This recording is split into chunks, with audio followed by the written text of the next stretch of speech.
नमस्कार, आपके साथ मैं हूं सुमेरा खान। अमन किस लिए लाएं, खत्म किस लिए कर दें? ये जो अरबों का कारोबार कायम है, जंग की बदौलत जो नियाजमंदों का रोजगार कायम है, पाकिस्तान की मशहूर शायरा फहमीदा रियाज की नज्म आज की तल्ख हकीकत है। अमन के दुश्मनों का सच है, जिनके लिए इंसानियत के कोई मायने नहीं। आज की टेली सीरीज ऐसे हुक्मरानों के चेहरे बेनकाब करेगी जिन्होंने 11 दिन तक लाखों इंसानों को बारूदी आतिशबाजी में झोंक दिया, जो अब भी इजराइल फिलिस्तीन सैन्य संघर्ष को भड़काने में लगे हुए हैं, जिन्होंने 2 मुल्कों की जमीनी जंग को जिहाद का नाम दे दिया। कौन है वो? गाजा युद्ध के खत्म होने के बाद भी महाशक्तिशाली देशों की बेचैनी क्यों बढ़ी हुई है? बेहिसाब लहू, अंतहीन त्रासदी के बाद आई शांति खतरे का सिग्नल क्यों मानी जा रही है? Tele series Agnipath the burning land के इस एपिसोड में देखिए hotline, inside story of cease fire.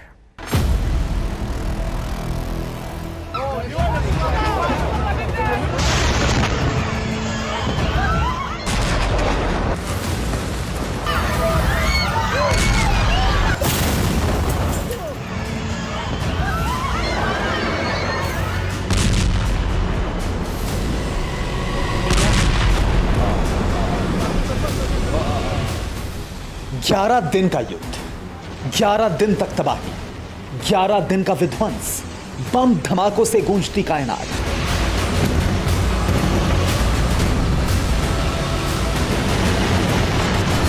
खौफ में इंसान, धुआं धुआं आसमान।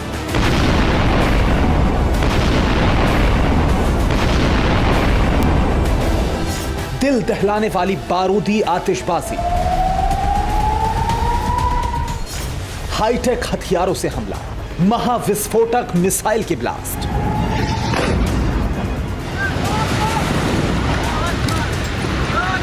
लॉन्ग रेंज रॉकेट के धमाके, हैंड ग्रेनेड, मशीन गन से स्ट्रीट फाइट, आखिरी सांस तक, आखिरी गोली तक, आखिरी सिपाही तक युद्ध लड़ने का ऐलान दोनों तरफ से किया गया था। लेकिन अचानक एक टेलीफोन कॉल ने युद्ध खत्म कर दिया। फोन की घंटी इजराइल के प्रधानमंत्री बेंजामिन नेतन्याहू के दफ्तर में बजी। हॉटलाइन पर अमेरिका के प्रेसिडेंट जो बाइडेन थे। महज कुछ मिनट की बात हुई, बस इतने भर से गाजा युद्ध का लेटेस्ट चैप्टर क्लोज हो गया।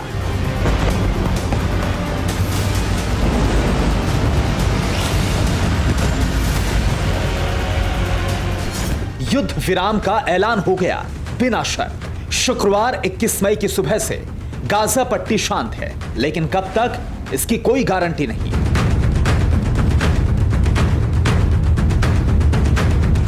क्योंकि महाविनाश के हथियारों के ट्रिगर से उंगली हटी नहीं है।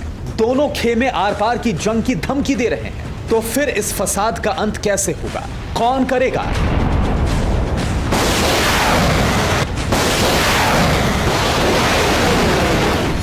क्यों 35 एकड़ की जमीन का एक टुकड़ा धरती के विनाश की वजह बना हुआ है? 2 अदने से मुल्कों की जानी दुश्मनी महाशक्तियों को क्यों डराती है? बेहद सनसनीखेज है, हैरत अंगेज भी। यह जमीन से ज्यादा मजहबी विवाद है, आत्मसम्मान से बढ़कर वजूद की जंग है।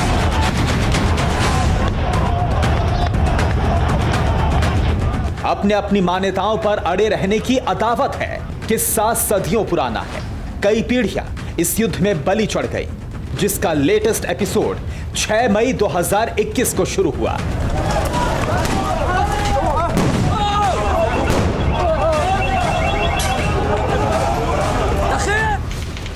मई 2021 अल अक्सा मस्जिद, यरूशलेम।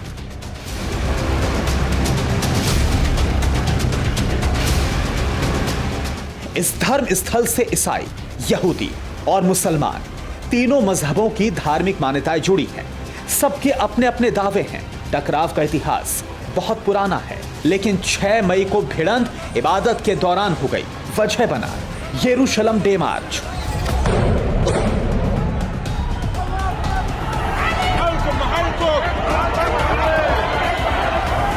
हर साल ये मार्च निकलता है। इस बार दोनों खेमे भिड़ गए, जिसके बाद इजरायली फोर्स ने अल अक्सा मस्जिद परिसर में धमाकेदार एंट्री मारी।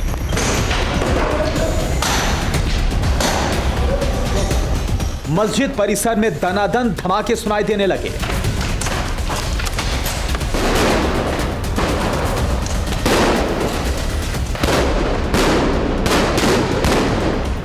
अफरा तफरी मच गई।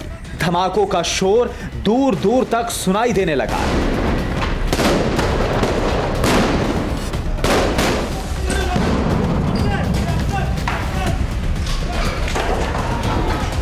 हिंसक झड़प में इजरायली सैनिक और फिलिस्तीनी घायल हो गए। इसके बाद हिंसा हर गुजरते दिन के साथ बढ़ने लगी।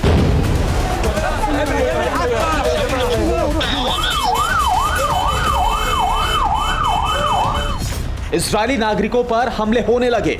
इसी बीच 10 मई को गाजा पट्टी से दागा गया एक रॉकेट यरूशलेम शहर में जा फटा। यही युद्ध का आगाज था।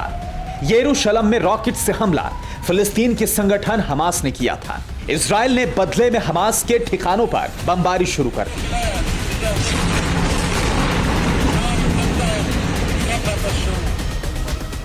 प्रधानमंत्री बेंजामिन नेतन्याहू ने हमास के टॉप कमांडर मोहम्मद देफ को मौत के घाट उतारने तक युद्ध का ऐलान कर दिया।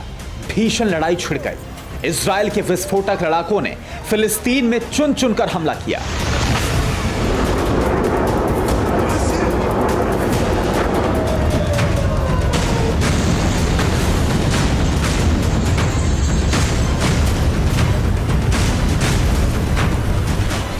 गाजा के स्वास्थ्य मंत्रालय के मुताबिक युद्ध में 64 बच्चे, 38 महिलाओं समेत 227 फिलिस्तीनी मारे गए। 1620 लोग घायल हो गए। हमास के 20 कमांडर मारे गए। वहीं इजरायल ने उग्रवादी संगठन के 130 लड़ाकों की मौत का दावा किया। युद्ध के चलते करीब 58,000 फिलिस्तीनियों को पलायन करना पड़ा। जितने नुकसान का अनुमान है, बर्बादी उससे कहीं ज्यादा हुई। इसे हमास के दावे से समझा जा सकता है। हमास ने युद्ध में 4000 से ज्यादा रॉकेट दागे। इजरायल का तो हिसाब भी नहीं कितने हथियार इस्तेमाल किए।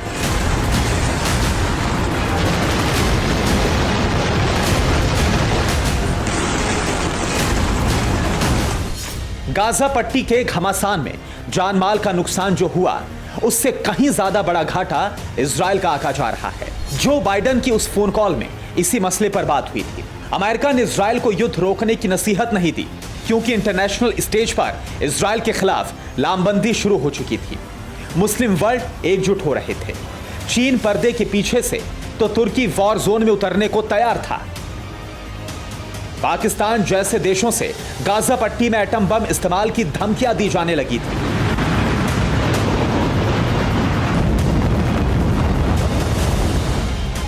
इस बीच जो बाइडेन ने नेतन्याहू को 6 फोन कॉल की। आखिरी फोन कॉल में बात बन गई।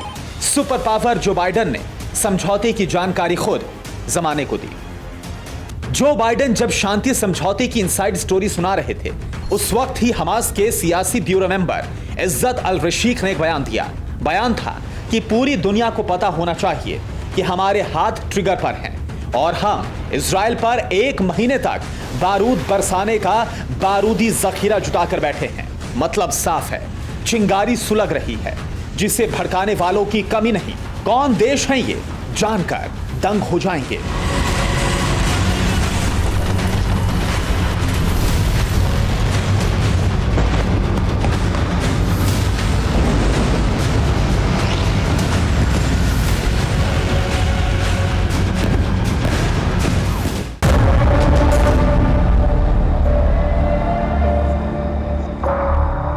परवाह देश की, सोमवार से शुक्रवार रात 10 बजे TV9 भारतवर्ष पर।